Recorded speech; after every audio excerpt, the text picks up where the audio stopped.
Finally আমরা বেরিয়ে পড়লাম একটু শপিং করতে। কেনাকাটা একটু করার ইচ্ছে আছে, তাই দুই মেয়েকে নিয়ে একটু রিক্সায় বসলাম। চলে গেলাম একদম বারাসাতে পৌঁছে দেখি কি কত সুন্দর সুন্দর জামা ঝুলছে। এই যে বড় বড় টেডিগুলো ঝুলছে, আমার তো নিতে খুব ইচ্ছে করছে। এখন কি করব, জামা কাপড় তো নিতেই হবে। তাই দোকান খুঁজছি, কোন দোকানে যাব। শ্রীনিকেতন দোকান সামনে দিয়েই চলে গেলাম। ওটাতে ঢোকার আমার ক্ষমতা নেই, তাই বেরিয়ে গেলাম। আমরা এই মলে ঢুকলাম,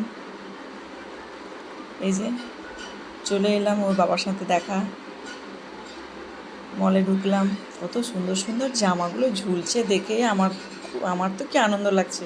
মনে হচ্ছে আমাকে যদি এই জামাগুলো হতো আমি তো নিয়েই নিতাম, কিন্তু আমার তো যে গায়ে হবে না এই জামা, কি করবো, মেয়ের জন্যই নিতে হবে। কত সুন্দর সুন্দর জামা ঝুলছে, এটা নেবো না ওটা নেবো, এটা নেবো না ওটা নেবো, তাই একটা জামা একটা পছন্দ হলো। এই জামার হলুদটাও ভালো লাগছে, রেডটাও ভালো লাগছে, লালটাও ভালো লাগছে, তাই আমরা চুজ করলাম লালটা। দুটো টপ নেওয়া হয়ে গেল, জুতোও দেখলাম।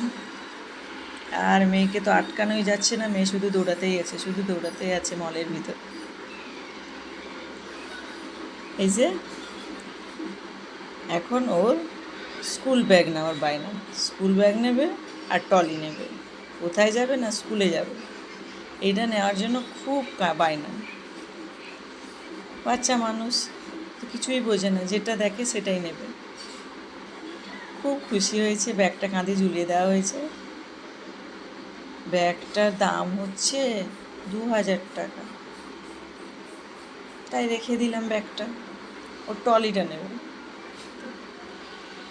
তারপরে এসছে এখানে সিটে বসেছে, একটু ছোটোদের চেয়ারে বসলো, একটু মজাও নিল। যে পুতুলদের সঙ্গে একটু খেলা করলো, একটু মজা করলো। খুব আনন্দ পেয়েছে মলে গিয়ে। আমাদের কেনাকাটাও হলো, ওর আনন্দটাও হলো।